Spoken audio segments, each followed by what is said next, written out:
Wow, we're extra eager to go live tonight for some reason. Hi everybody. Welcome to the show.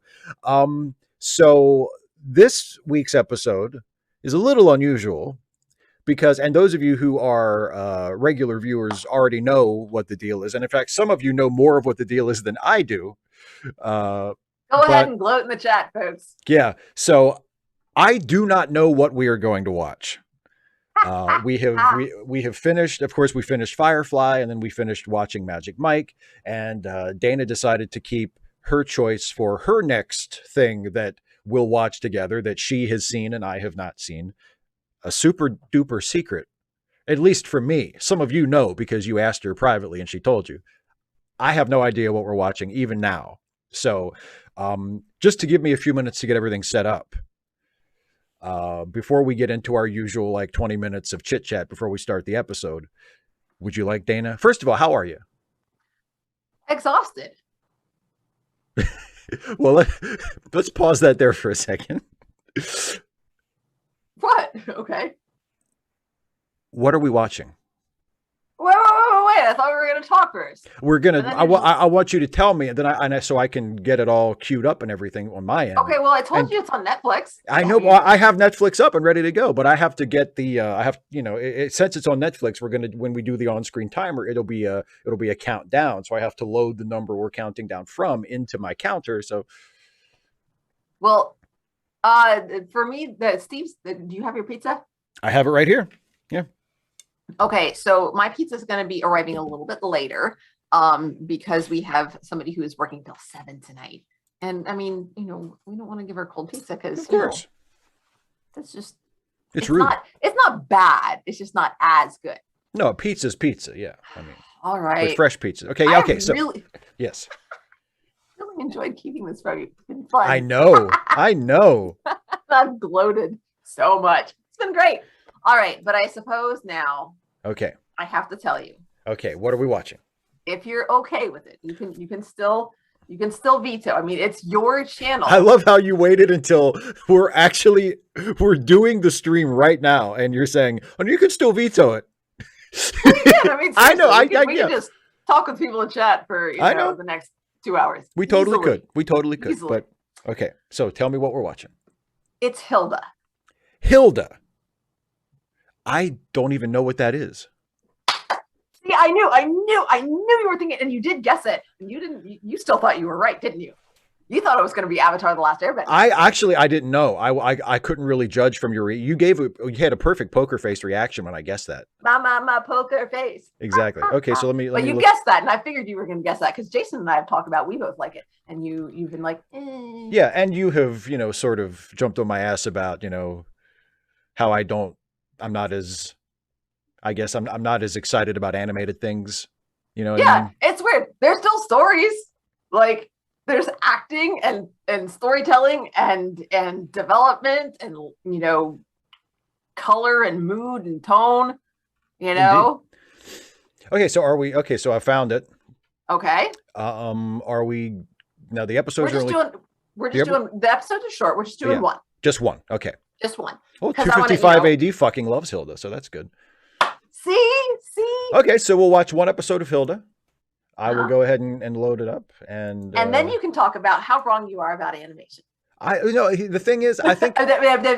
No, I love animation. I have nothing against animation. It's just like, there's something... And maybe it's like a holdover from the way things were when we were growing up. But, like specifically when there's an animated...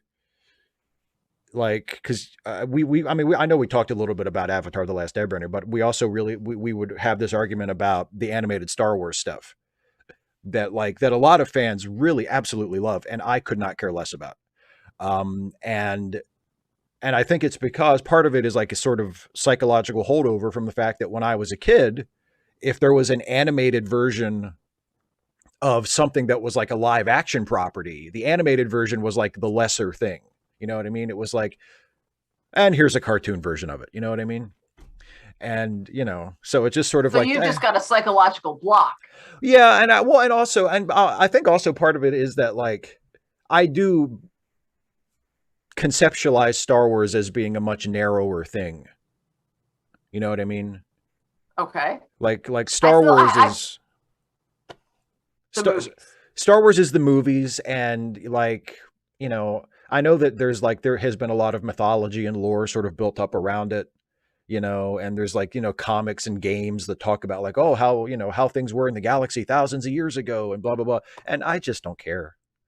Like you know, like if it's not Darth Vader and Luke, you know what I mean? Well, I don't, that doesn't, okay, I can see that, like having that sort of, you know, not fixation, that's not really the word, but having that focus on the original material. Plus, I mean, you're not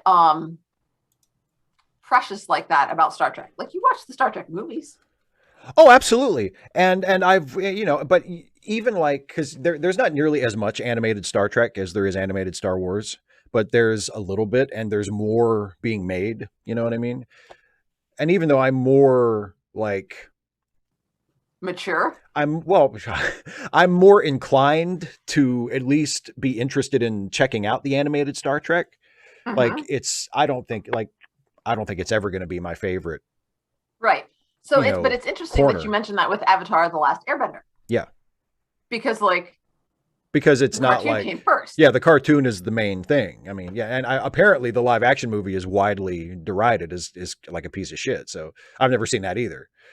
So so Geraldo Trekkie is asking what Hilda is, and it is I can't bring it up here. I can't bring up the description.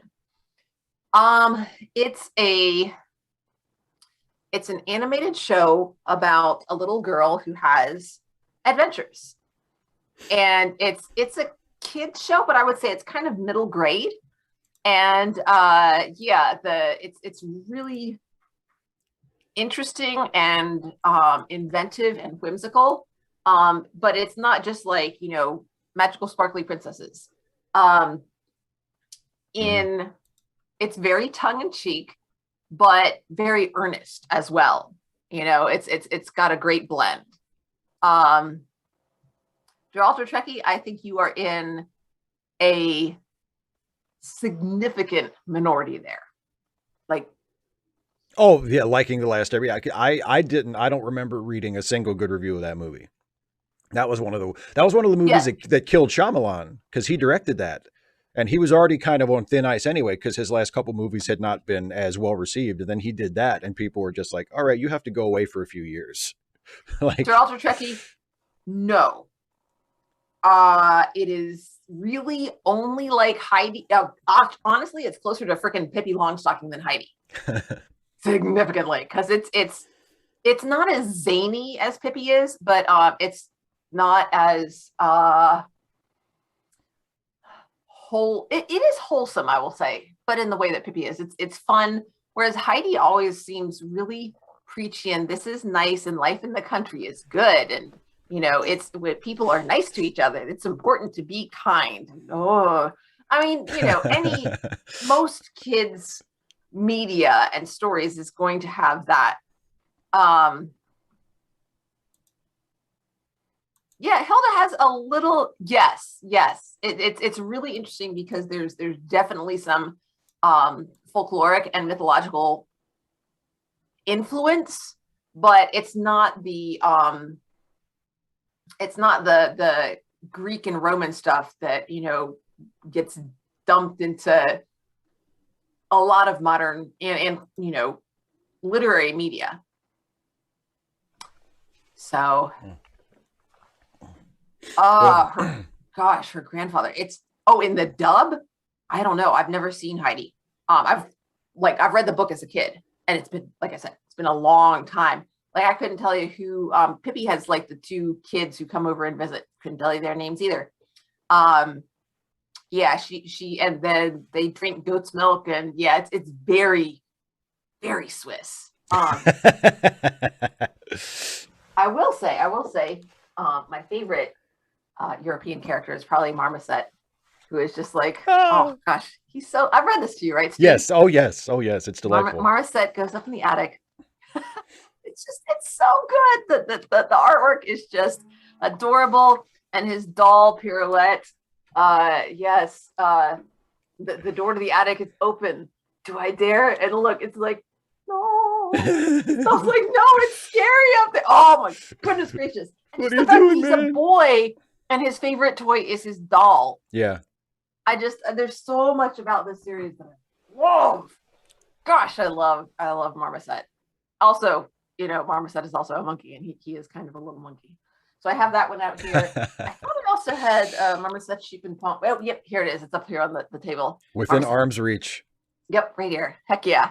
All right. Okay, so for just to remind everybody, in case you just joined us, we're watching Hilda, which is on Netflix. So if you don't have Netflix, I'm afraid you're shit out of luck. But for everybody else who has Netflix, and because it's a Netflix original, so you got to have Netflix to see it. Sorry, but that's what we're going to watch. I guess you could read the books if you had them. Just real fast. So now that we know what we're watching the first episode. We're watching Chapter 1 of Hilda, The Hidden People, it's called. But before we do, we have about 7 or 8 minutes before we usually start watching. So, let's fill us up with chit chat. So how was your day? Today was your first day of school with students. Absolutely just exhausted. Yeah. Oh my God. Oh my God. Oh my God. Just, I mean,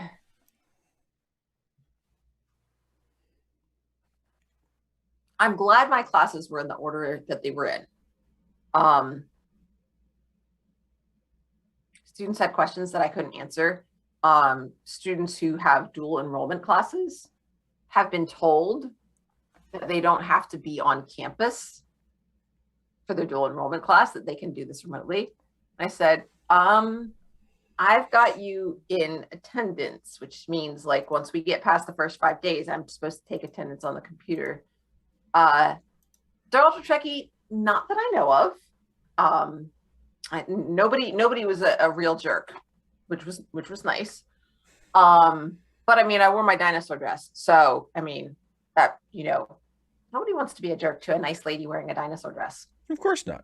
So, and also I don't have them here. I took them off and put them in the closet, but I wore my yellow vinyl combat rain boots, so they look like Batgirl Burnside boots. Except I don't think hers are supposed to be shiny, but mine are, which is cool.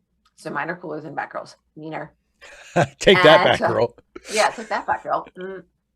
And so, but I wasn't actually teaching the like psychology and U.S. history dual enrollment classes. Oh no. 255 AD. I don't know. I think we're going to go through without a break. Yeah, I'll still have the time code on screen for people who come in late and want to catch up, but we'll go through without a break, I think. Aye, me Capitan. So like, I'm just like, but the thing is, I'm not facilitating that class. I have a class. It's like SAT, ACT prep, and like they're just in there because I have space, I guess. I don't know. So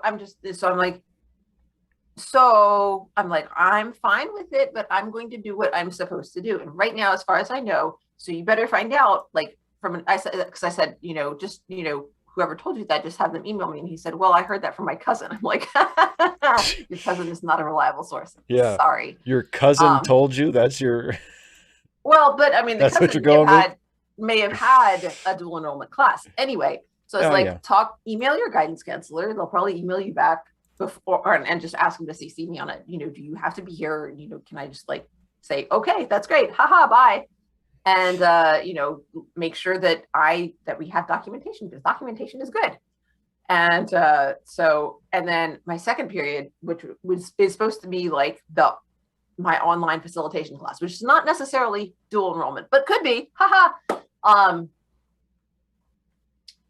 it's for, I have one student in there who is supposed to be taking Japanese. Haven't found her in my class roster anywhere. So I'm not entirely sure how to get her to her class. That's just like, okay, we'll get it figured out somehow. Help. And then another student that is also doing dual enrollment, and she's not on my roster either. I don't have a roster for that class yet, but maybe that I will at some point. So I'm just like, that class, it was these 2 students and me, and none of us knew what we were supposed to do. So we just kind of talked for a little bit. And then I was like, okay, so we got the computers work. You were able to log in. I'll see if I can find out more.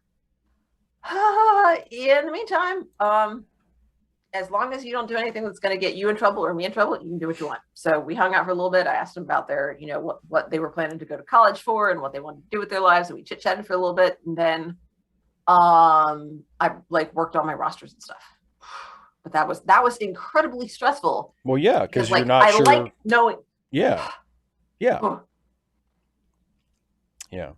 I like knowing what I'm doing. And then we got to English class, which I've got 31 students on my roster, which is not maxed out. Ha ha ha. We can have up to 36. That's a pretty big class. Is that an unusually large class? 'Cause I remember when I was in high school, of course, I think my high school, I don't know. I think my high school might have been a little smaller than the one you're teaching at. Yeah, I don't remember having it was unusual for us to have over 30 students in a single class. It is. I think our state max is 30. Hi, Sarah. Okay. But our school has applied for and been granted a waiver, which means we can have up to 36. Oh, good. Yay. Azalea Jane, we are going to watch Hilda on Netflix. That is the choice Dana has made. So we're going to watch the first episode of Hilda. So hopefully you have Netflix or some other extra legal means of watching the show. So yes, they're ultra tricky. Exactly. Now we live in an area that has a very low population density. That helps. But my husband, who works in an elementary school, said that his day was awful because before they got even to 10 o'clock, they had to quarantine an entire classroom. Because kid came in, was feeling fine. That would have been 7:30, I think, is when they start. And then by a little after 8, kid was not feeling good. I don't feel good. And this is in a low-B class, like kindergarten or first grade, where you can't assign seats. Right. They're teeny. They just get up and go. Bless their little hearts. He also said they had one kid that they didn't know who he was. They had him in this classroom and they were calling him by thus and such name. Like, for example, Mark, which is not the name that they called him, nor was it his name. They were calling him Mark and he would just not really respond. Then they would say, honey, what's your name? Also, he wouldn't respond. So then they called mom to find out, does he go by a nickname or something? And she's like, well, first of all, no. And second of all, that's not him because my kid's home with strep. So there's just some random kid in pre-K just wandering around, not talking to anybody. They finally got him. Supposed to be in kindergarten. He is this other kid, and they got him in the right class, but the first half of the day. And then, so the kid's not feeling well. They call mom. Mom comes to pick the kid up. Mom is not feeling well. A little bit after lunchtime, they get the call that they have just received test results and they both have COVID. And so that entire class, plus I think the teacher, got quarantined on the first day. So they got the test results later that day. So they had taken the test, the day before? Or? Teacher's vaccinated, so she didn't have to quarantine. Oh, teacher's vaccinated, so she doesn't have to quarantine. But no, they got a rapid test. Oh, okay. So they got tested that same day. They went and got tested. Right. They went and got tested. Oh, but just, oh my goodness. Yeah. And that's so, but I wore a mask today and I'm vaccinated. Yeah. And so, I talked to my students about this, especially my big class. I was like, look, because I also have them there during the lunch period. And I was like, look, guys, I didn't push for it today. But it's like, you have to go get your lunch and come back. You have to eat your lunch here. And I'm going to be, more stringent on it tomorrow. Today, transitioning back, you have to stay in your assigned seats during lunch. And I'm sorry, I know that sucks. Mm-hmm. You guys are old enough now that you can get vaccinated. I had somebody in one of my in my homeroom say, well, vaccines don't work. My cousin, sister, anyway, said, got vaccinated and is in the hospital with COVID. I said, vaccines aren't. It's not 100%. Yeah. Yeah. They're not a perfect solution. Masks aren't a perfect solution. Yeah. Nothing. It's all about reducing risk. Exactly. There's no real way to eliminate risk. I said, but I want us to be able to do some of the things that right now we can't. And that's why I'm doing these things. And that's why I want to encourage you to. Yeah. Because I want to be able to say, sure, sit wherever you want. I want to learn your name so that I can take attendance. And it doesn't matter where you sit. I don't want to have a seating chart. Of course. But yeah, exactly. Charles but like Chapman, we can't do that. Recommend the official stance is recommended, not required. On my whiteboard, I have requested, not required. I am asked that. You're not just recommending it. You're asking them to do it. I am asking you. Once again, I am asking you to take minimal steps for the purposes of public health. To take basic precautions. These aren't teeny tiny kids, though. I've got all grade levels at this point. My big class, they're sophomores, so they're 15-ish. I've got one student in there who's 14. And it says that the student is a freshman. I don't know why the student is in English 2, but I remember that. Super smart. Oh my goodness, 255 AD. I'm so sorry. Yeah, it came up on Twitter, and I think I don't know if I either just was I read through it and I was like, what the heck? But that it's this time of year we hear about making sure that kids have pencils and not being willing to give them out, and making sure that they don't go to the bathroom unless they really need to go. I'm just like, do people still do that? What? Who does that anymore? Like that's like some freaking 50s and 60s stuff. Yeah. Like my policy is, hey, go, come right back because somebody else is going to be waiting for the pass. And if somebody else says, I'll be like, hey, pass is out as soon as it gets back. And I have a digital log. They can just fill out, I'm going to the restroom. I don't even have to look at it anymore. Yes. It's stuff like that is just being a hard on for no reason. Like you don't need, rules should have a purpose. Rules shouldn't just be imposed arbitrarily, so that like to enforce generic like obedience on kids. Keep discipline, keep them so that they don't, hurt each other. So that they don't hurt each other and they're not disruptive or whatever. But make just, no going to the bathroom unless it's absolutely necessary. Well, if you have to go, it's necessary. What is so wrong with that? There are reasons for it. They want to cut down on the traffic in the halls. They want to fights. That's a big thing. But meet me at the or having sex. Meeting up with your boyfriend because it's so romantic. But you know what? Just let him go. Steve. What?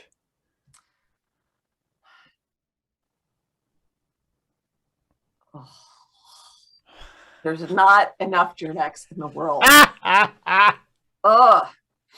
Gracious. Okay. So we should. I know we have a shorter episode to watch this time, but it'll just give us more time to talk afterwards. Okay. Maybe. Oh, wait.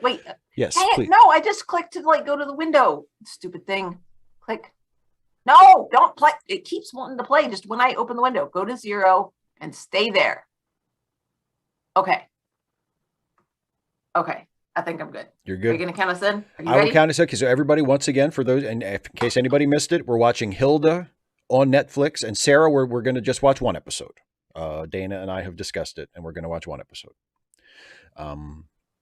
So I'm ready. You ready? Okay. Let's get ready. Okay, everybody get ready. I will count this in, and we will watch let me get my time code up here. There we go. And we'll watch the first episode of Netflix's Hilda. Okay, ready? Uh-huh. Okay, here we go. In 3, 2, 1, play. Badong. Badong.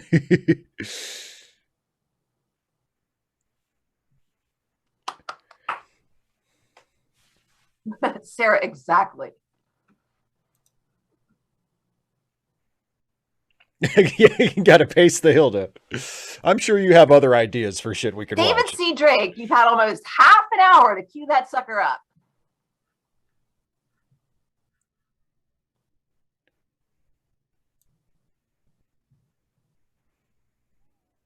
Bye, Geraldo Trekkie.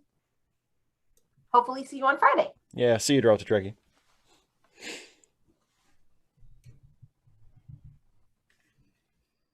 Oh, what a nice little town.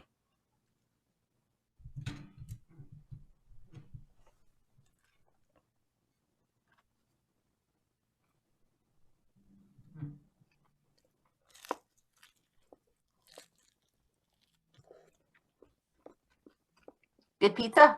Mm-hmm.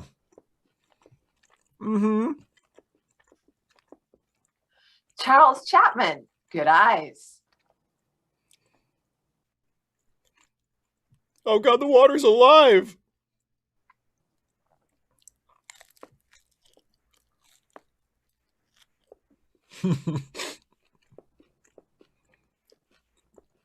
Sarah, send it. I love Andrew begging you not to email me. Please, please don't. Please don't.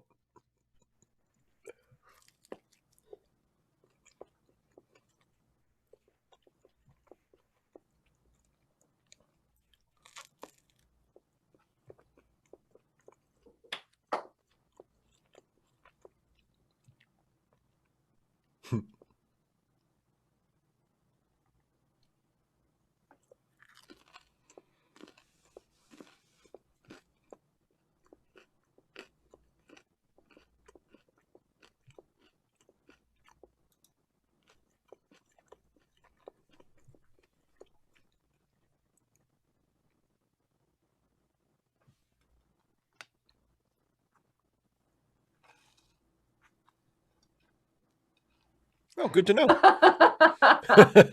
Oh, poor Twig.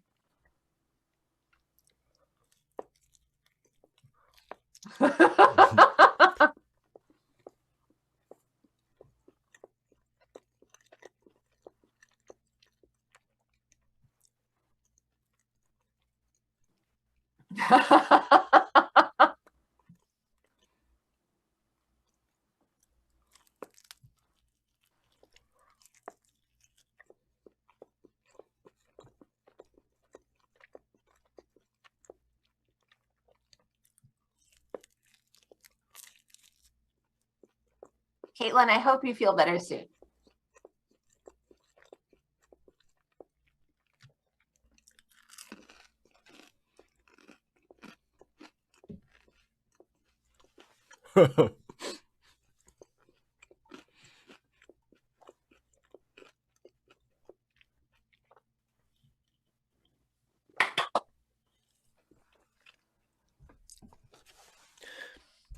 Yeah, 255 AD, you're right. It is a lot like gargoyles. The stone thing, like, coming to life at night.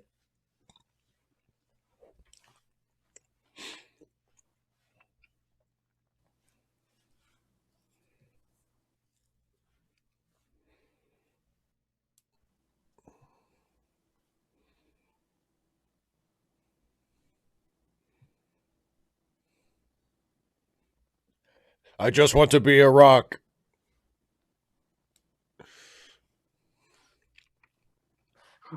Why'd you hang this dumbbell on my nose? So rude. It only makes me angrier. Sarah, I would say it would depend. Some 4-year-olds, it depends on how easily they, things get stuck in their heads and they work themselves up into being scared. Yes, Mr. Harker, I am thinking of you. 20 some years later. I wonder if he's a fan of Hilda. I hope so.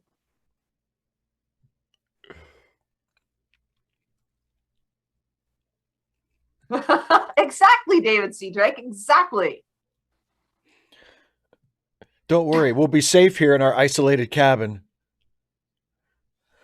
Oh no! Oh, I've been chasing you for miles. Take this bell off my nose.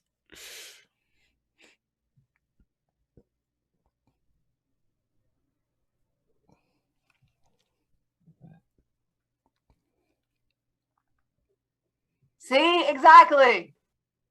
Oh, he's got the T-Rex arms working. He can't reach it.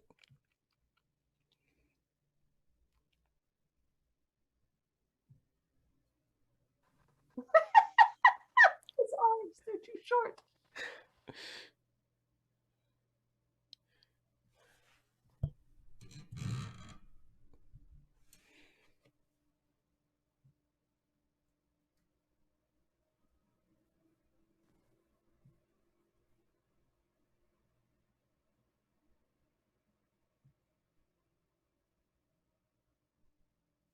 So we good?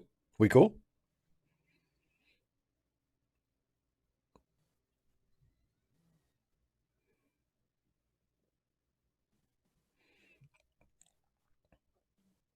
Kemp, we're watching Hilda on Netflix.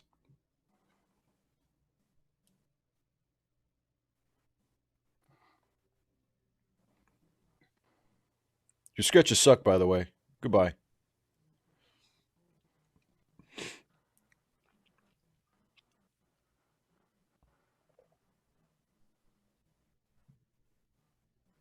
See, exactly. I mean, Sarah, that pretty much sums it up. That was pretty traumatic, but such is the life of an adventurer.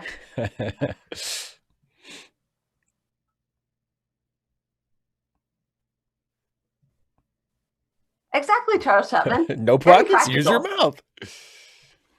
Did you need to pick me up to hand me that? Tea!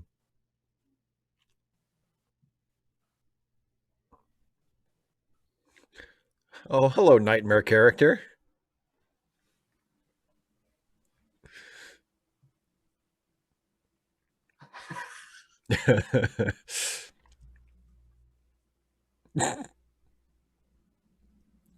Little presumptuous.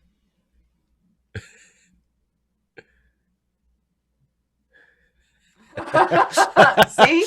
Rude. I like the Woodman. I like his style. So annoyed.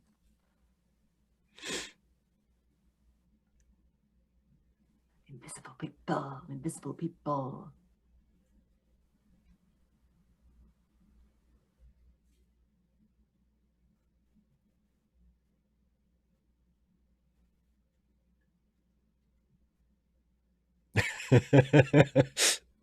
Basically.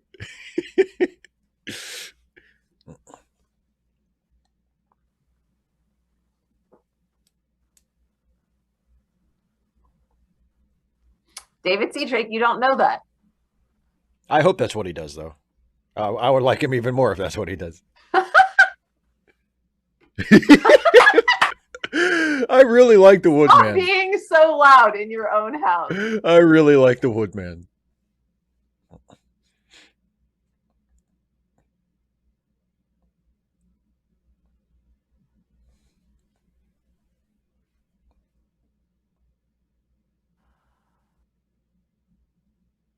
Galaxy Quest would have been just about fine, maybe aside from the cannibalism.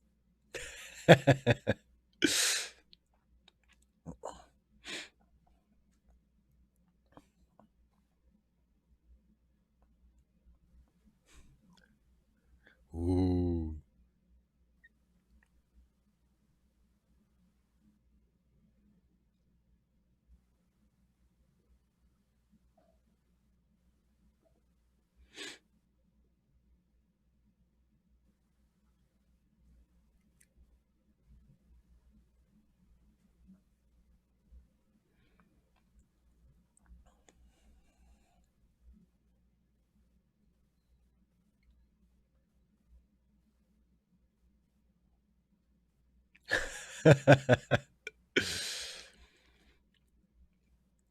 See, this is why extending the eviction moratorium is so important.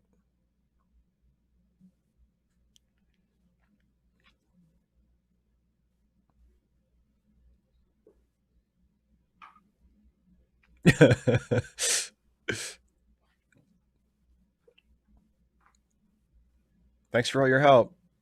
Her pet is Twig. Keep happening. Oh, Trollberg sounds lovely.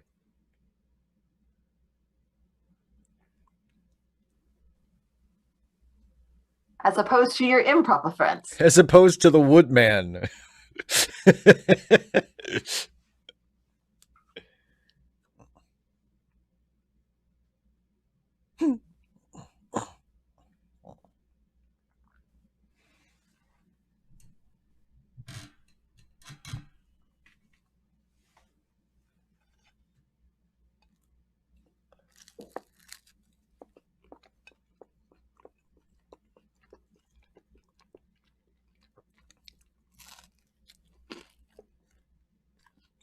Eh?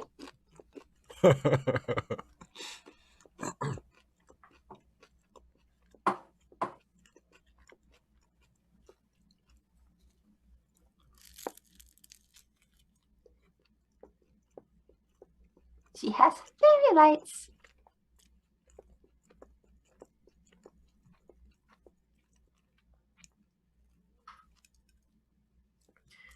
Caitlin, it's in medias res.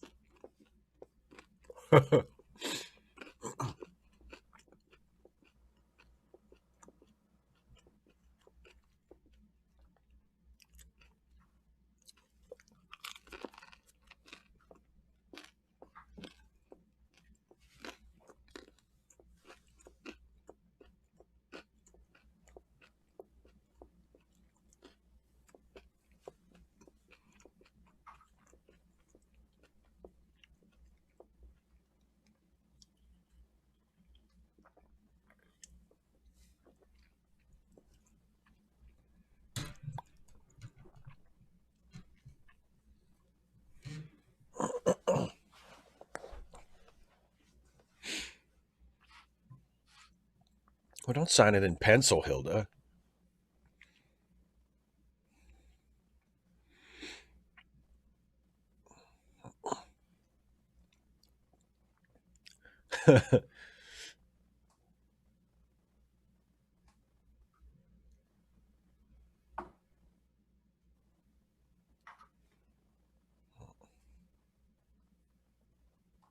Nah. I'm getting real I want to be a dentist vibes from Alfred.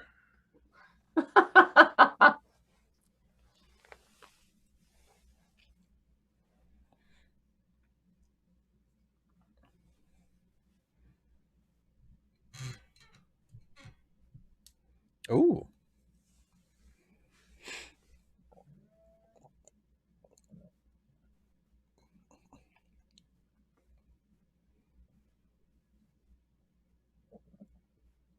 Oh, try not to kill anybody.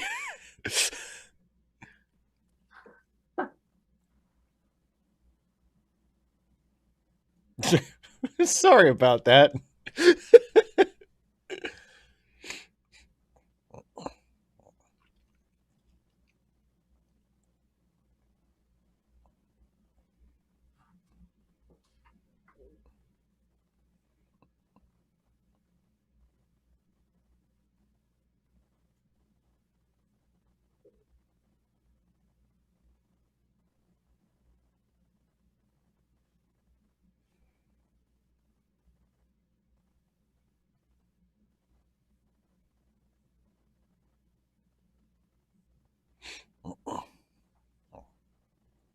You see, it's all your fault.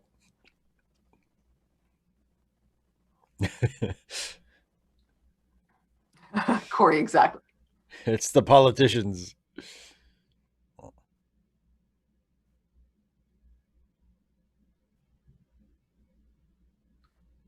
Sarah, I think that's explained.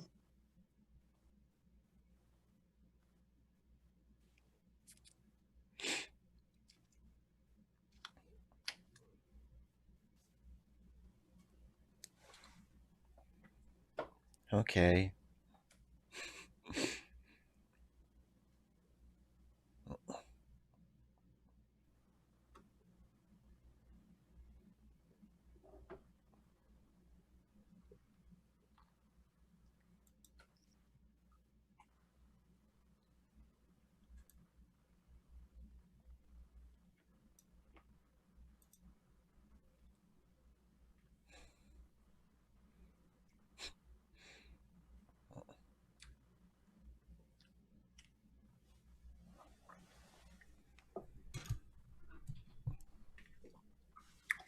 Well, Caitlin, perhaps this particular prime minister has a bit more integrity than that.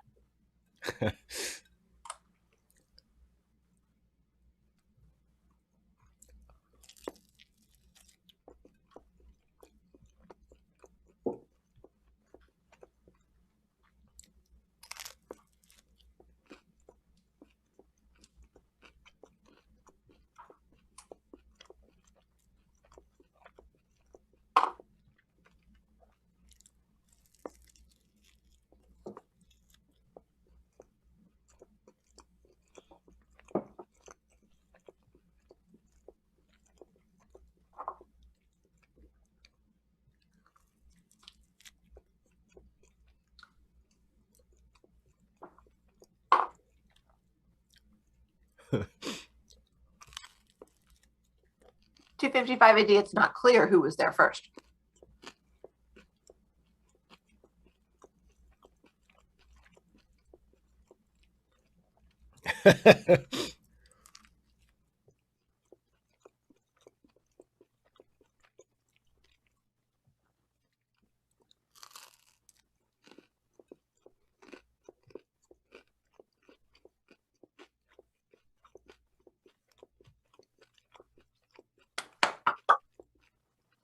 I love the passive voice. It's great.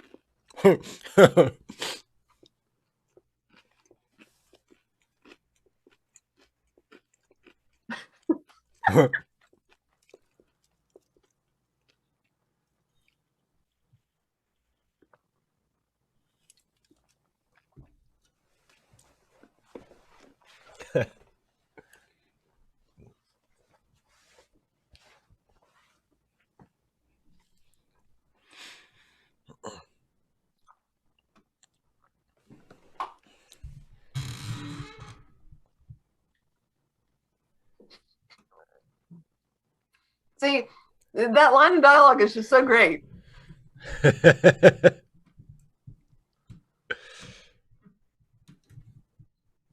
Uh-oh. Uh-oh.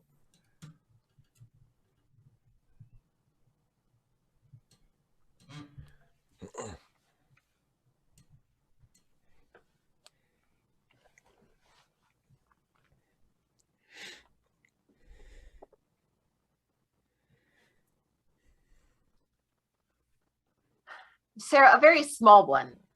A little tiny kitty living in your hair. Preferably one that didn't make me itchy. So, like, not a louse kitty.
Isn't it though? Apparently. As one does.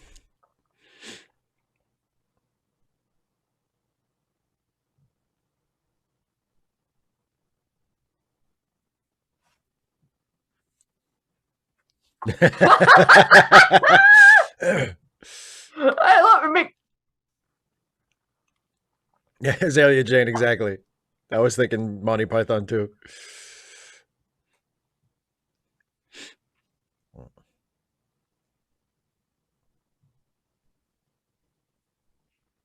The picture in the back. Was it someone being thrown out a window? It's the boot. Yes.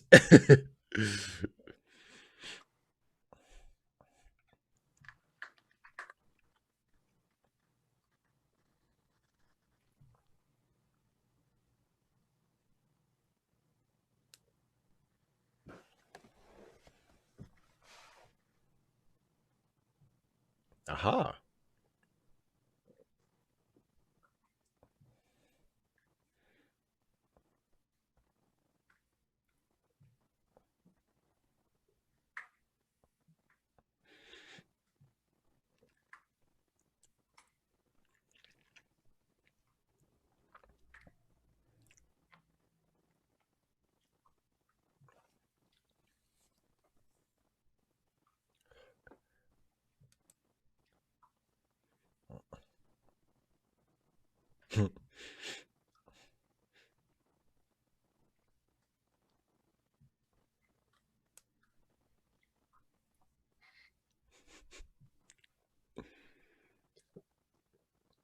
can Twig see them? I mean, his feet go through them.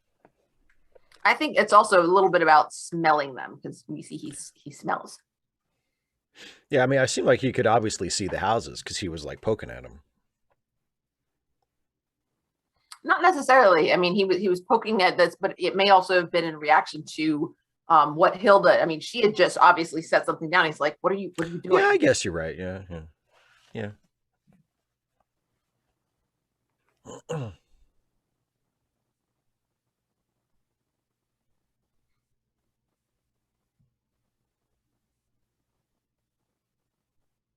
It's sad.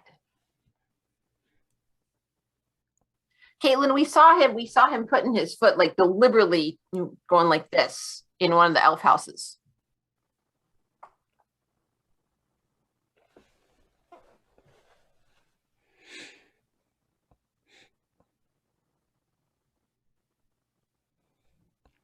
The end.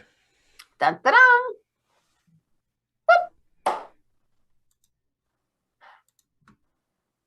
So, that's the first episode of Hilda. Mm-hmm. I liked it. I thought it was charming. We can keep watching it if you want. That can be our regular thing for your half of the show for a while if you want. Steve. Yes. Even though it has elves. Yes, even though it has elves. You know, the nice thing about it is that it's, well, like I said, it's charming and it's not up its own ass like most fantasy is. That's one of the reasons I chose it. It's so not pretentious. No. Like at all. It's not, it's cute, but not cutesy. And it's not pretentious at all. It's just like it's excited about telling a story. And I thought you'd be okay with that. Yeah, I mean, I do think one of the exceptions to my general disinterest in like high fantasy type stuff is, I mean, and this creates an exception to pretty much anything for me, which is if it's funny, I'll watch it. Like, because so this was funny. I thought it was, yeah. I mean, I wasn't like laughing out loud and guffawing, but I thought I was charmed by it. I thought it was, you know, it put a smile on my face. You know, and like I said, funny. I really, the one part of it that struck me is really like, oh man, that's great. I wish I had thought of that. Was the Woodman? I thought the Woodman was just fantastic. And that really he just walks in. Yeah, that's just.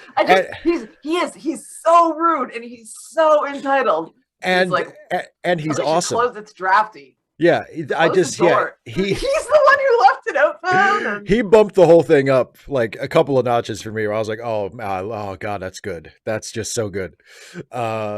So yeah, but I mean, one of my big problems, like for instance, with the Lord of the Rings movies, they're so full of themselves. They're so up their own ass and convinced of how like important and epic and meaningful they are. And it's just like, oh, get over yourself. You got fucking elves running around. Like, you know, make a joke.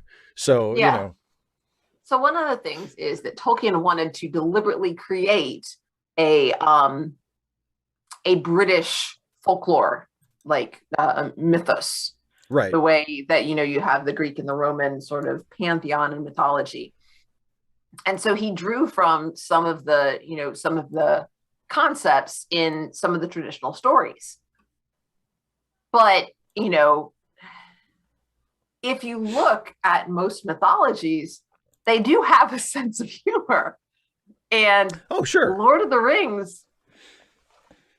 Yeah, but yeah, exactly, Sarah. That's exactly the point that I'm working towards. But in ancient Greek folklore, there's plenty of stuff that's like, you know, tongue-in-cheek, humorous, you know, scatological, you know. Sorry, Sarah, but great minds think alike. How's that?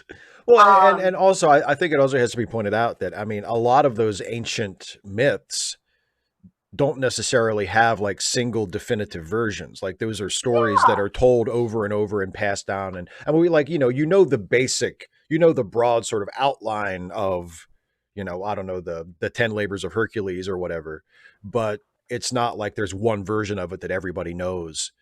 and quotes from, and you know what I mean? Whereas with Tolkien, it's like there's the Lord of the Rings books and they're sort of canonical. And you know what I mean? Yeah. Well, I mean, we have the printing press. Yeah. Well, and also, I mean, and I like I said, I've never read the books. I've only seen the movies. They're so dense. There's so much there that to me feels superfluous to what the actual story is. And it seems like, and I know Tolkien again, because I've talked to Jason about this too. And, everybody always, whenever people make excuses for what a shitty writer Tolkien was and what a shitty storyteller he was, they always say like, oh, well, he was inventing a language and that's why everything has stupid names because he invented this language and he wanted to show. It's like, well, that's great. So let him he can be a language nerd all he wants. It doesn't make him a good storyteller. But like with the movies, it's just so dense. And like what I was talking last week in the Ask Away when people were asking about Dune, like that's the impression I've always gotten of Dune. Is like, it's just so dense. There's just so much in here. Like, you don't need all this. A lot of this you can just lose. Like, just what's the story? Tell me the story. I don't need all this extra shit on top of it. But I feel like especially a lot of people who are like big fans of fantasy, like high fantasy writing and filmmaking and stuff, like they love that stuff. All the extra world building that does absolutely nothing to add to the story at all. But it's like, ooh, but the world building, and it's like, I could not give less of a shit about any of that. But for a lot of people who are into fantasy, that's what they come for. Go ahead. Sorry.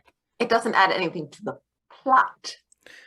I mean, for me, I would say it doesn't add to the story either, but yes, but you're wrong. So, and 255 AD, yes, The Hobbit has some humor in it, but it's definitely tangential and not to the extent that classical mythology, whether Greek and Roman or in other variants, tends to have it. I mean, it's much broader. And I would say the same thing for Hilda. It's much more playful. Whereas, I mean, Tolkien was deliberately choosing to be serious, and I think some of that is the influence of having during a formative part of his adulthood gone through the Great War. I think there's just no getting around that. It's as it's as deliberately consequential as it is because whether deliberately or not, he was grappling with the significance of what that meant for himself and for the world. Like how do we go on? What meaning do we have? Sarah, you mentioned the Witcher, Song of Ice and Fire. For dark-ish fantasy, Sarah, if you haven't, and not like super dark, but along, I don't even want to say serious, but not as lighthearted. I would say try Patrick Rothfuss, The Name of the Wind. Now that sucker is a doorstop. Also Patricia Briggs, the Mercy Thompson series, and the Parasol Protectorate by Gail Carriger is also enjoyable. So those are some. Now both of the other two they're more modern supernatural / paranormal, but definitely some fantasy elements to them. Whereas the Name of the Wind, what's the name of the series? I don't remember. Anyway, Rothfuss. You're asking the wrong guy. Huh? Yes, said you're asking the wrong guy. I wasn't asking you. I was asking my brain. Which apparently was also the wrong guy because you couldn't remember it. Yeah. And then this one actually right here. It's in my books I love, Poison Study. Now, Poison Study is really good, and it is part of a series, but it is unfortunately one of a series that goes downhill sharply after the first book. The rest of them aren't bad, but I mean, Poison Study is absolutely amazing, and the others are not as amazing. Joe McClory asked if it's in-depth world building that I have a problem with. It's when I feel like it's being done at the expense of telling the story. And specifically when it's foisted on the audience, and especially in a show-offy way, like, look at what I did. Yeah. And it's not just telling the story, because I mean, I guess in the broader sense, like it's all telling the story, but moving. Kehoe, thank you. but moving the story forward. You know what I Yes. mean? Like because that's one of the things that will sort of wear me out, and not any kind of story, whether it's a book or a movie or a TV show, whatever. If I feel like they're not just getting on with it, just get on with it. Like in Les Mis. Well, the thing, see, honestly, dude takes a chapter, nothing happens. I've never read the book. I've only ever seen the movie version of the musical. No, I take that back. I've seen the 1935 movie with Frederick March and what's his name? The guy who plays Valjean in that. I can't think, but anyway, but that's actually really good. But I get the impression but in a movie you can't take a chapter to describe the setting. And I get the impression from knowing what I've read and heard people talk about the book versus that movie, it's really, really trimmed down. You know what I mean? Mm-hmm. Like they cut the book down to the bare essentials, and I think it's a really good movie. But I've never read the book. I've seen the movie of the musical, and I thought that was garbage. Because it's like, but that it wasn't necessarily just about the story. It was, I just don't think it's a very well made movie. Like every musical number ends with the swooping crane shot, like rising above the person. They get to the end of the song and they're holding like the big note at the end, and the camera swoops up away. And I'm like, God, you already did that. Like, stop doing that. Figure out another way to end the song. 25580 asks if I would call Hilda a tomboy. No, I would not, because I probably would never call anybody a tomboy. I would definitely call her an adventurer, which, you can be male or female for that. And then, Philip Kehoe, the King Killer Chronicle. That was the name of that series. Steve, not that I would have to tell you this. I think if you saw a copy of one of the Wheel of Time books, you'd be like, no, you would not, like, you wouldn't choose to even look at it. Honestly, the title puts me to sleep right away. It sounds like, it just like all the Wheel of Time. Joe McLaurin, maybe it was Hunchback, in which he spent a chapter describing Paris. It's hard to tell. I mean, Victor Hugo, Paris, lots and lots and lots, paid by the word. So. And by the way, I was in the movie version. I just looked it up. The movie version of Les Miserables that I was talking about. It was the great Charles Lawton who played Valjean in that. Not just Charles. No, I take it back. He didn't play Valjean. He played Javert. He played Javert. Valjean was Frederick March, and he was splendid. And Charles Lawton played Javert, and so good, such a great actor. But 255, I'm not certain, but I would not be surprised at all. And yeah, Steve, I like today's video very much, and very well done. I know you we've been talking throughout the week, and you've been busting it on this, so I'm glad people seem to like it. I enjoy it too. I think it turned out well. Actually, go ahead. I will say I was disappointed. Somebody actually mentioned the Fox Robin Hood, and I was like, then that wasn't the one they were talking about. They weren't talking about the one in which Robin Hood is literally a fox. They meant the Fox, the Fox yes production from the same year with Patrick Bergen and and I was Uma like, Thurman. Patrick Bergen, and I was like, oh, and I was disappointed. Honestly, now when I checked the comments, nobody had mentioned the Disney version. The Disney one. I mentioned it briefly in the video, but I don't really. I mean, I don't spend a lot of time on any other version because it's about that movie. It's about that one, yeah. But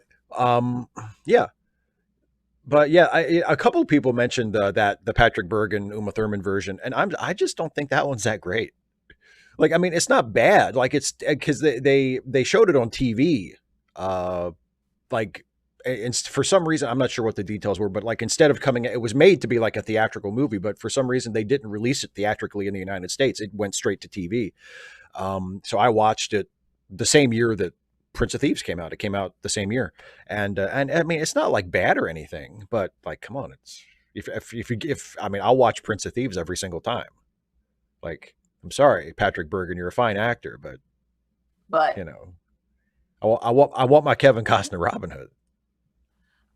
So because I will have to look that up, because I can see that. I can imagine that, and I'm curious how it plays out.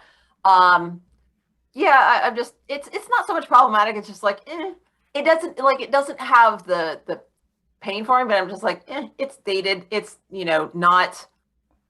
It is somewhat misogynistic. It doesn't have the history of abuse that some other terms do. But I'm just like, I think we've moved past that. It's kind of nice. I've never been interested in Dune. Yeah, I've only ever seen the David Lynch directed movie with Kyle MacLachlan, and I didn't think it was that great, other than just maybe some little curiosity bits to it. But I've never read the books, never been remotely interested in the books. Probably not going to see the new movie.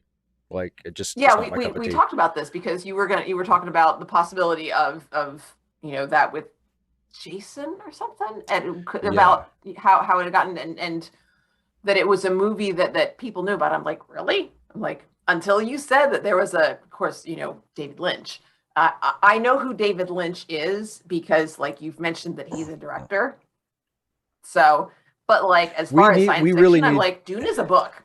We really need. Was there? I know there's a movie coming out sometime, but some random geek just quoted the best part of the David Lynch Dune movie: Sting as a warrior dressed. I think he's in that. It's that fight scene where he's basically just dressed in his underwear with his spiky hair.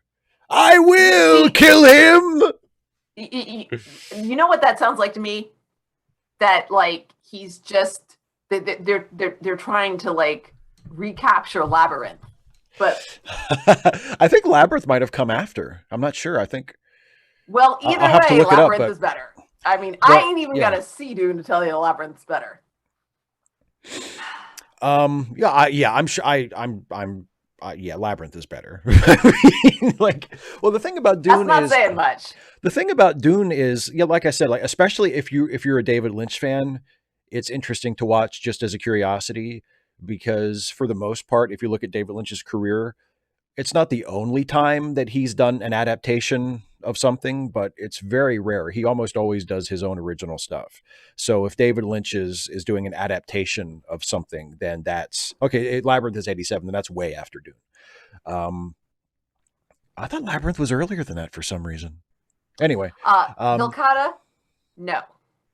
As much as Carrie Ellis is incredibly handsome in that, and tongue in cheek and adorable. Brian Beckford. Can I just say, I based on some random geek said something about it, and CMAC mentioned it too, because apparently CMAC is a big fan of Robin Hood Men in Tights. I watched it again for the first time in a very long time, just a couple days ago. And it was one of those, how sometimes you watch a movie and then you don't watch it for a long, long time and you go back to it and you're like, oh, wow, I remember this being completely different. You know what I mean? Like, this was not one of those times. The movie was exactly as awful as it was the first time I saw it.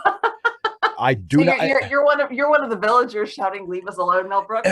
It's yeah, but it's like it's one of those things where like there are people that, for the most part, it feels like my sense of humor basically lines up with theirs, but they're talking about like how Robin Hood Men in Tights is this hilarious movie. This is not an exaggeration. I did not laugh one time. It's awful. It's one of the worst comedies I've ever seen. It's absolutely dire. It's absolutely fucking dire. I mean, go ahead. See, I don't think it's funny. I mean, I don't find it funny. I think maybe it does try to be funny. I don't really care. I find it it does. Fun. Okay. I find it fun. Yeah, I find it enjoyable and fun. It's campy and silly. And to me, I prefer it, and it knows it's campy and it knows it's silly. I prefer it to the 60s Batman. Which to me that's nuts. You prefer Robin Hood Men in Tights to the 60s Batman? 100%. That's the craziest thing you've ever said to me. No, it's not. I can guarantee you, but we're not going to get into that. It's not. I can think of one thing crazier. and more utterly illogical. But I cannot see, but that's what I'm talking about. Is that there's like this chasm that I just cannot, I don't understand how this chasm got. It's like, how can anybody, and this, I mean, art is subjective, nobody's right or wrong, but like, I find that just absolutely unfathomable that anybody, I would have to go back and look. That anybody, yeah. I don't find either of them funny, but for me, Robin Hood Men in Tights is enjoyable. It's silly. It doesn't, you know, it's punny, not funny, but the puns aren't wooden. And some of that may also be just, you know, I don't know that the ones in Batman got redone, or I'm not really sure. I don't know. I would have to go back. Yeah. And I didn't enjoy it so much that I really am interested, or with the 60s Batman, that I'm really interested in watching either of them again, because they weren't once, but I'm like, hey, it's kind of fun. Same thing with the Spaceballs, which I think you're not a big fan of either. I think Spaceballs is leagues is better than. No. That's not what I said. You're not a big fan of it. Yes.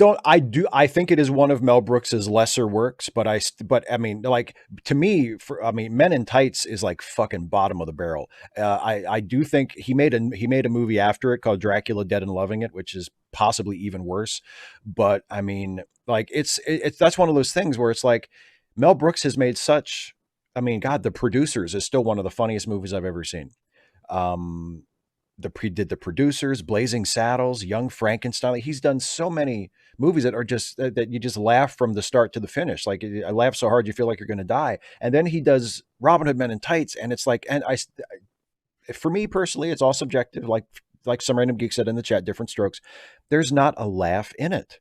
And I don't even think it's fun. Like you're saying, like, it doesn't make you laugh, but you think it's fun. I don't think it's fun. I think it's terrible. I think it's just like drenched in flop sweat. It's like trying so hard to be funny, and it's just not. It's just, it makes me feel bad for Mel Brooks. It makes me like, oh shit, oh no, you shouldn't have let people see this. Like, this is terrible. What exactly is flop sweat? When you know that you're bombing on stage and you're sweating out of nervousness or embarrassment or desperation. Oh, okay. That's why I don't know what it means. You've never experienced it firsthand, have you? I really have. I'm like, what are you talking about? No, but that's what I mean. It's like, it's so labored, like it, you know, and it's just, it's just, if you have to explain a joke, there is no joke. Yeah. But yeah, so I mean, I think Spaceballs is kind of in that middle period. Like Spaceballs does have bits that make me laugh, but I mean, it's not even worth mentioning next to something like The Producers, which I think is just brilliant. But it's a hell of a lot better than Robin Hood Men in Tights. Like, yeah. Yes, I'm with Sarah Scott. It fails at what it set out to do, but I can still enjoy it. And I don't, and that's fair. Like I said, I mean, I now that I've watched it again and I've confirmed that my opinion on it hasn't changed, I don't plan to ever watch it again. Yeah, Charles Chapman. I have not seen Napoleon Dynamite. Have you seen it, Steve? Yeah, I thought it was funny. I liked it. So we could watch. At least I liked it at the time. I've only seen it once, and it's been a long time, but I really thought it was funny when I saw it. Yeah. So we could watch that instead of DS9 too. We could, if we wanted to take a break from DS9. We could, yeah. But yeah, I didn't see it because I wasn't interested in seeing it, and I still haven't seen it, and I'm not interested in seeing it. So. Yeah, I thought it was funny. David C. Drake, I am a big fan of Twin Peaks. Yes. I liked especially the first season. And then I like the revival season that was on Showtime a couple years ago. I thought that was really good. The second season of the original series, I don't think is that great because it feels like after they resolve the Laura Palmer mystery, it just keeps going. And it's like, oh, we're just hanging out with the characters now.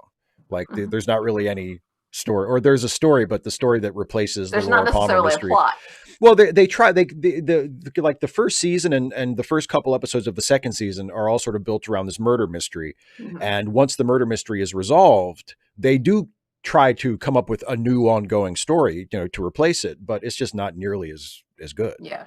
And also, I mean, it's David Lynch. So there's a lot of absurdity and weirdness and like surreal stuff. But without that murder mystery plot to kind of tie everything together, it just feels like, they're just kind of going off in different directions. So, but yeah, I love Twin Peaks. I love Twin Peaks. 255AD asked if we've ever felt guilty for not enjoying a comedy because everybody you're with likes it. No. No, I get irritated at other people. I don't feel guilty. I don't feel guilty for not liking it. I get irritated at other people because I think, what the fuck is so funny about this? It's not.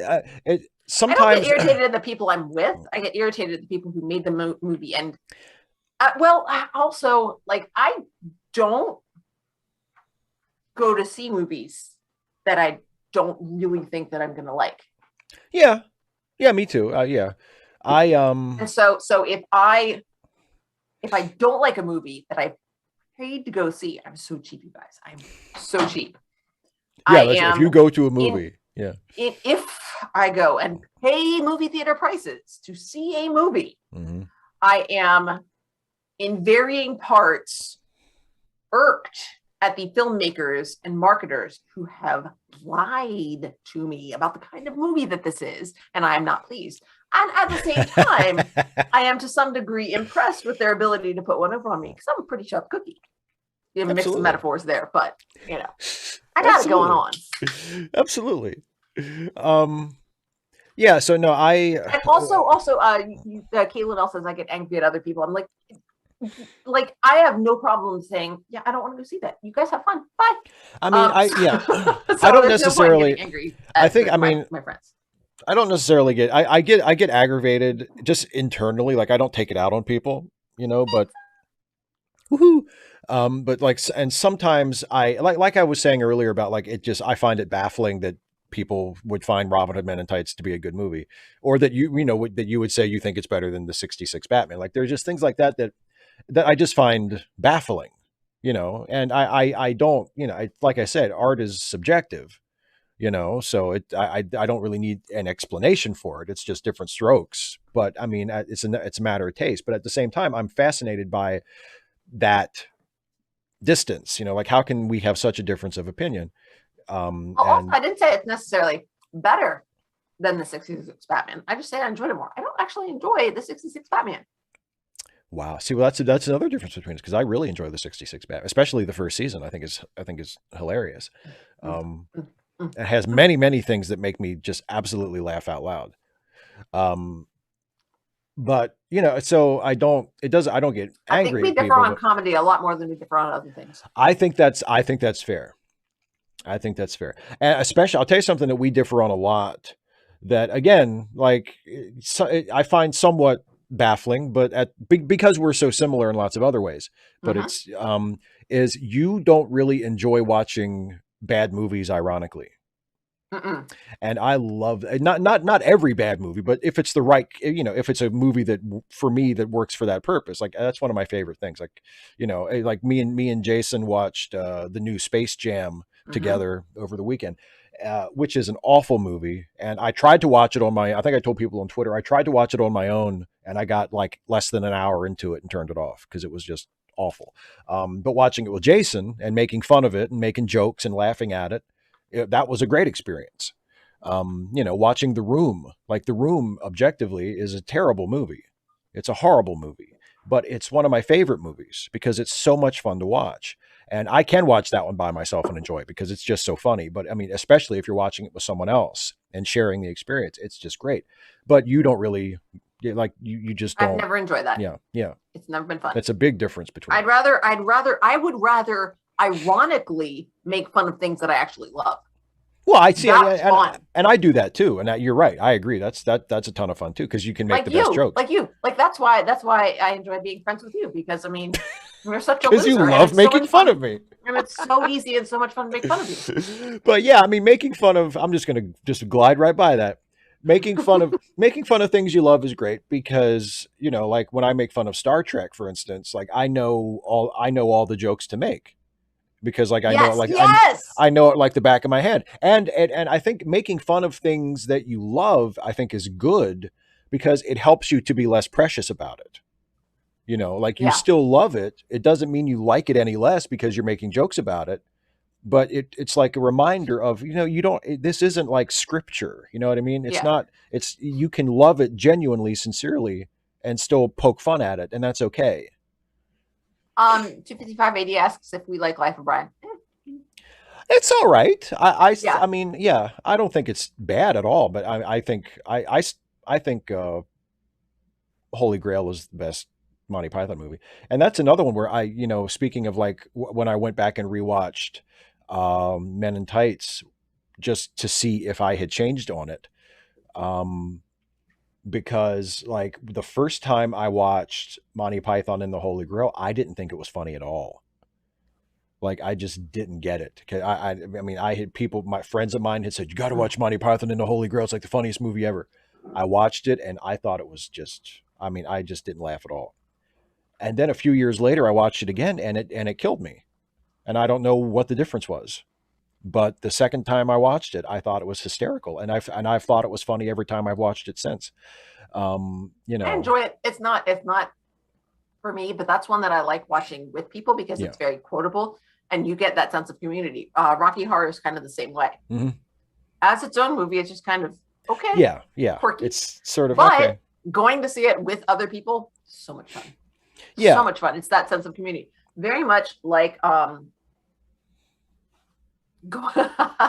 going to see the re-release of the original trilogy. That was so much fun. I mean, because you got these super fans have been waiting for decades. They get to finally see it in the theater, and at an age where they can remember it. Yeah, and just that sense of community was what made it. Even and the reactions to the changes. Oh man, being right there when you don't know about it ahead of time. Oh man. Wait a minute. Did Han just? But Greedo doesn't. Oh, what? Yeah. Oh, good night, Sarah. Night, Sarah. Well, I like your hair too.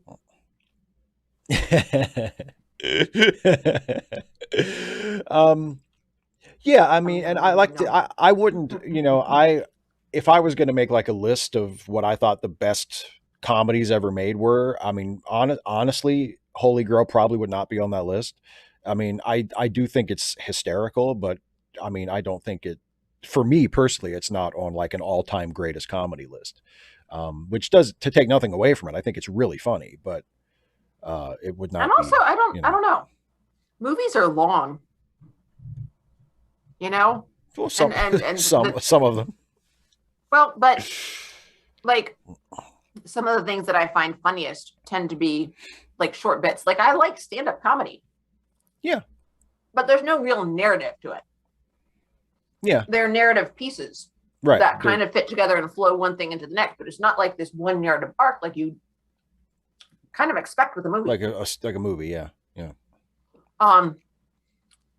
One thing that I remember from when I was much younger was the Rowan and Martin's 25th anniversary special. Love those sketches. God, that was so much better than Saturday Night Live. Oh. Well, I mean, I agree with you, but that's a low bar. I know, but like I can't think of another similar comedy show. Yeah, that's like a variety show like that. Yeah, but minus the singing. What about the Carol Burnett show? Not familiar with it, honestly. Okay. And I like Carol Burnett, but yeah. I mean that would have been before my time, and didn't see a 25th anniversary special. So maybe it was fabulous, and I just ain't seen it. So,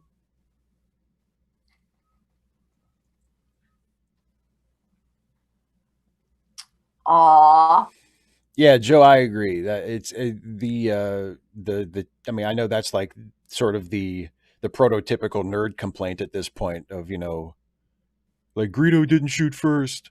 And it doesn't, like, I mean, I'm not really a huge fan of the special editions. I don't hate them. Like, I'm not going to get up and walk out of the room if somebody's watching it or anything.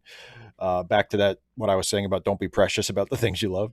But yeah, I agree with you. Like if Han coming back to save Luke at the end is like a babyface turn. I mean, he was never a heel, but he was sort of, he was like scuzzbag. Yeah, he was. Yeah, exactly. He wanted the money. He wanted the reward. He wasn't doing it for the cause. I don't care about your revolution. Okay, Jerry Maguire. Well, like he says it to Leia. He's like, I don't care about your revolution. I expect to be well paid. Where my money? Exactly. Exactly. So when he comes back to save Luke at the end, that's him changing. He's decided he does believe in character something. growth. Yeah. So having him murder Greedo, he's literally not honorable at the beginning. Yeah, that's the point. Yeah. And having him not just, kill. I mean, it's arguably self-defense. Greedo's got a weapon on him. Yeah. I mean, I said murder, so I don't know if it counts as murder, but it's sneaky. He shoots him under the table, and yeah. Wow, Sarah, aren't you supposed to be in bed? You're supposed to be in bed, Sarah. You're supposed to be off the stream, getting ready for bed, so that you can get a good night's sleep. I will say, I mean, I obviously love Star Wars, but I do think that Star Wars is, I mean, Star Trek to a lesser extent, but I mean, Star Wars, I think, has a much larger footprint in our culture than Star Trek does. And I do think like the really, really hardcore Star Wars fans, especially people who are my age and older, who are like huge fans of the original trilogy, do tend to overrate it. I mean, I think it's difficult to overrate it in terms of its importance in film history. I mean, obviously, Sarah, I'm a teacher. I can't afford Hawaii. Are you kidding? Not with all we get paid. I mean, obviously, Star Wars, the first Star Wars movie, is one of the most important movies ever made. It changed the entire film industry. But if we're just if I'm rating movies just in terms of like how good of a movie I think they are, like, I mean, like I love Star Wars. I don't think Star Wars is top 20 for me. I mean, maybe I know, but you're talking about film. See, you're still, I don't really make that distinction anymore. I mean, I think I used to back in the day, but I never really. Oh boy, did you ever. I'm never gonna let you live down. I know. That's one of the things I'm consistent, Steve. That you very much are. That is one of the things that I do think has changed about me in the last 20 years or so, is that I'm not like movie, film, like whatever, 255 AD asks if it's wrong that Lucas refused to just release the original. Nerd Rage decided, I don't think you should get to decide. You want people to hide a major cultural touchdown. I don't think it matters. Like, come on. I don't think it's wrong. I don't think it's relevant. I mean, we all know Han shot first. Nobody cares, George. Nobody cares. I don't think it's wrong. And I mean, look, George Lucas is the director of he's the director of the first movie, and he's the producer of the other two, and a co-writer on them, and it's his project, and he retains a certain amount of creative control over them. He can do whatever he wants to do with it. He can do with it. I don't think it's right or wrong enters into it. I do think it's short-sighted, both creatively and commercially, to not release the original prints in spiffed up like 4K editions. Like, and I'm honestly shocked that Disney hasn't done that yet. I thought one of the first things Disney, being the I know, just waiting for him to die. But I honestly, I thought one of the first things that Disney would do when they bought Lucasfilm, just because it's not easy, but it's relatively easy compared to just making a whole bunch of new movies, would be to release like remastered versions of the original theatrical cuts. Sign it over, not if that's not part of the deal. Yeah, I guess maybe that's part of it. But I mean, to me, that's just like, and I feel the same way about, and this might be the same thing where George just doesn't want them to, but I feel the same way about the holiday special. As much as everybody hates the holiday special, if they released like an official version of the holiday special that was like, in HD and everything, like, everybody would watch it at least once. Like, they're just leaving money on the table. Every year that goes by that they don't release the original trilogy and the original theatrical cuts, without the special edition stuff, like, I mean, they're just leaving money on the table. People would eat that up. And also culturally, I do think, I mean, the point about it, they're important cultural touchstones, especially the first one, and to not have the original theatrical version of that widely available, I think is a mistake. But I don't think it's wrong. I mean, it's George's movie. He can do whatever he wants. Yeah, Joe, exactly. It's printing money. My God. If I had the rights to the original, if I had the rights to Star Wars and I could release like a digitally remastered high quality, like 4K version of the original cut of Star Wars, and I didn't do it, take me somewhere to get examined. Like there's like you're leaving. Need that kind of money.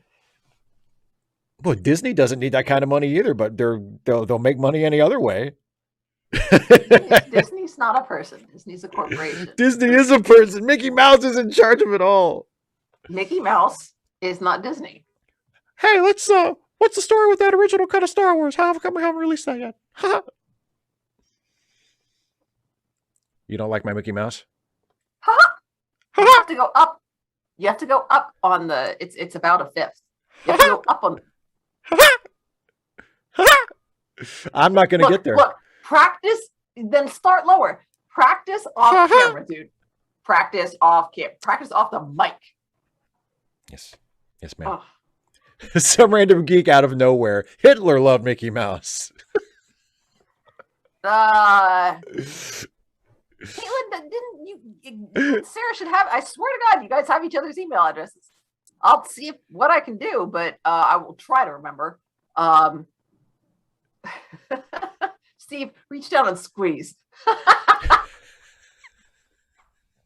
When you practice, okay? Look. Anyway, to get the high note. I am tired, and it's almost 7:30. Well, then we are going to wrap this up. We're going to wrap this up. 255 AD, you answered your own question. Why does the fact that he created it means he should get to control it? Because he created it. It's his. I think artists should be allowed to control their creations to a certain extent, at least while they're alive.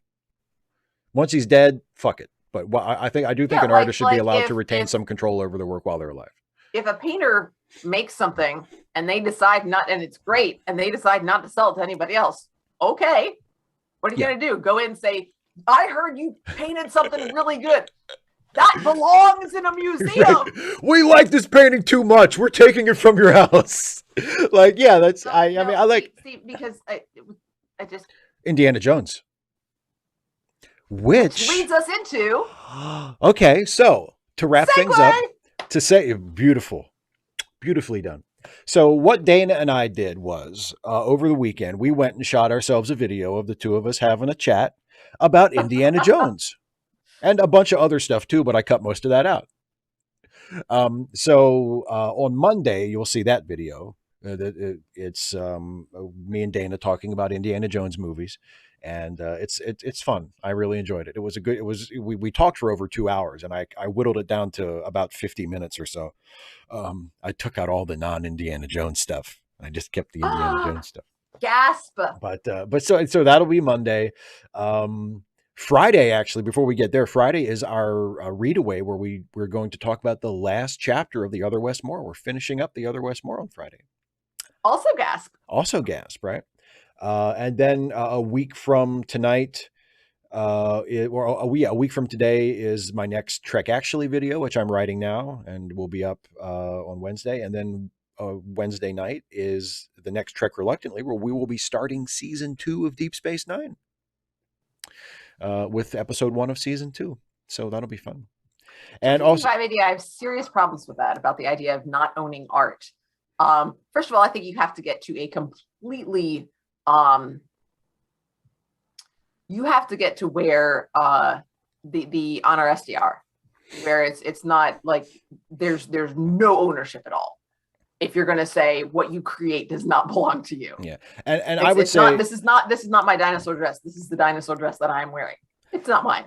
I just happen to be wearing it right now. And I would say even in a society where people don't have to make money in order to survive, where, because I mean, now in the current capitalist society, like where an artist can profit off of their work, and they should have the right to do that and to control it for that reason. I mean, that makes it even more of a reason why I support that kind of thing. Because an artist should, if they choose to profit off their work, they should be able to, and they should be able to control it for that reason. But even in a world where there's no money and everybody's, like it's like Star Trek world where there's just everybody's okay, and you don't need to work to live.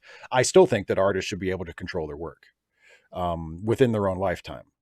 I think if you write a book and you don't want it to be published, you should have the right. Or if you only want it to be published, in a certain, format, or have a print run of only so many copies or whatever. Like, I think an artist should be allowed to control their own work during their lifetime.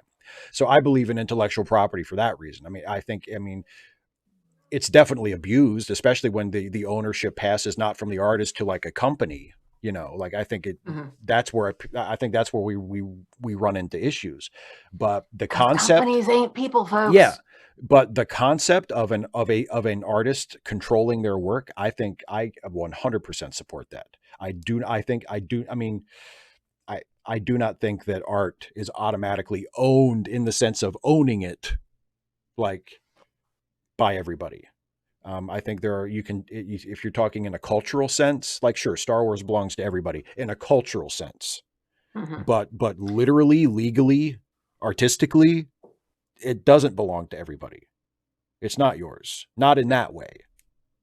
Like if like what you were saying about the painting, if I paint a painting and everybody loves it and everybody wants to, have a copy of it, but I don't want to make copies of it, or I don't want to allow other people to make copies of it, that should be up to me. See, I don't know that I agree with that, because like, if you don't want people to take photos of your painting, I don't know that I agree with that, because you still have the painting. But if I want to put the painting in some kind of circumstance where people can't take photos of it, like if I would want to keep it in my house, right? And you should be allowed to keep it in your house. I agree. I mean, I think people need to be reasonable. If it's just like, let's say the work of art we're talking about is my house, and I have just a really, really awesome, like, artistically splendid house. And I say, nobody's allowed to take pictures of my house, like, from the street. Well, the street's a public place. And I guess as long as people aren't doing anything that, that like compromises your, my camera just reset. As long as people aren't doing things that, like, don't compromise your privacy, I don't see why, there's any problem with it, Yeah. It's a matter of, what rights you should have. All right. Yeah. So Some Random Geek has already put in my YouTube. Thank you, Some Random Geek, in the stream. And then we'll be back, like you said, on Friday for the very end of Westmore. Other Westmore. And don't forget charity links.page, which is in the description. And you okay? I have to stay up to write my description, because I didn't do that. That is, you know what that is? That's incentive to write that description real fast. Right now. Okay. And it's time to go. Okay. Well, it's time to go. So, so we'll be back next week to watch some more Deep Space Nine to start season 2. And we will keep watching Hilda. I like Hilda. We'll watch that for your cool. And then Sarah was saying about sending you an email about more, I think. Yeah, Sarah, email away. See, there you go. Email away. Sarah, told you. Tell Andy it's wrong. If you haven't, or I haven't checked me. Maybe you've already sent it. If you haven't sent it yet, go ahead and send it. But anyway, all right. Bye, folks. Thanks for watching, everybody. See you next time. Take care.